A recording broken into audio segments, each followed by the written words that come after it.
Оқушылар, бүгін біз 10 сынып дүниежүзілік тарих пәні бойынша 1-тоқсандағы өркениеттің даму ерекшеліктері тақырыбындағы бөлім бойынша жиынтық бағалау тапсырмасын талдап орындайтын боламыз. Алдарыңызда тақырып, оқу мақсаты, бағалау критерийлері берілген.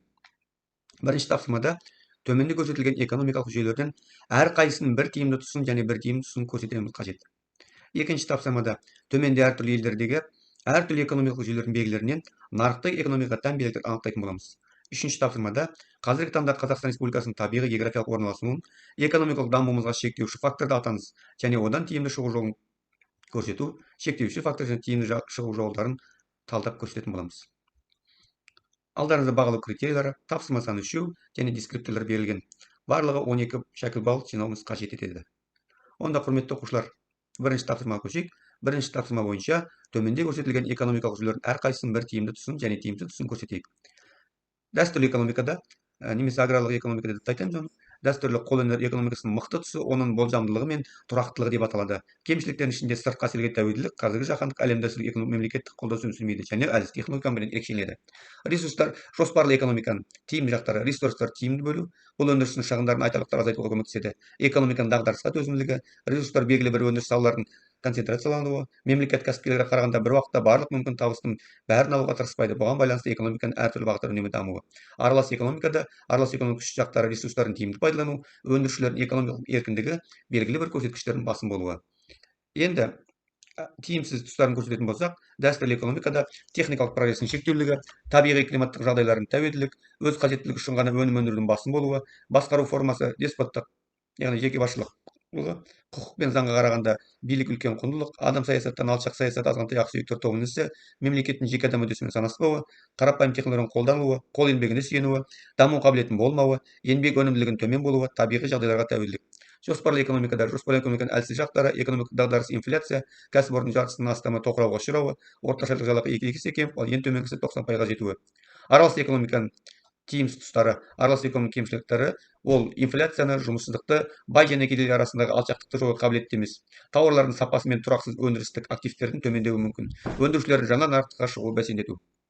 Екінші тапсырма бойынша төменде әртүрлі елдердегі әртүрлі экономикалық жүйелердің белгілерінің нарықтық экономикалық белгілерін анықтайтын боламыз. Бұнда бізде В нұсқасы, бұнда реттеудің нарықтық тетіктер негізде экономикалық мәселелердің еркін шешу, жекеменшіктің басымдылығы, еркін бәсекелестік және мемлекеттік ең төменгі әсер.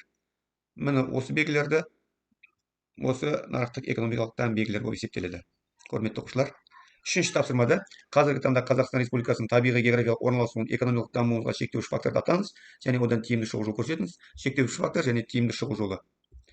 Шектеуші фактор: Қазақстанның табиғи географиялық орналасуын, экономикалық дамуына шектеуші фактордың бірі жер көлемі мен климаттың әртүрлігі. Елдің аумағы 2,17 миллион шаршы метр және оның ішінде 98,25% жер. Бұл әлемнің 9-шы бөлігінде орналасқан. Климаттың өзгерістері, тектоникалық қозғалыстар, теңіз және континенттік жағдайлардың алмасып отыруы оны әртүрлі болып әкелуі. Тиімді шығу жолдары: Қазақстанда көптеген табиғат ресурстары бар. Мұнай мен газ, шикізаттар, түсті металдар, алтын, күміс, уран, тағы да басқа олардың өндіруге арналған аймақтардың орналасуын ескере отырып, экономикалық дамуға қолайлы факторлар пайдалану қажет. Тағы да бір мысал келтірейік. Ол Қазақстан теңізге тікелей шыға алмауы, бұл оған сауда байланысына біршама шектеу қойып отыр. Тиімді шығару құрлықта орналасқан біраз теңізге шыға алатын мемлекеттермен жақсы сауда байланыстарын орната отырып, келіссөздер негізінде теңізге шыға аламыз.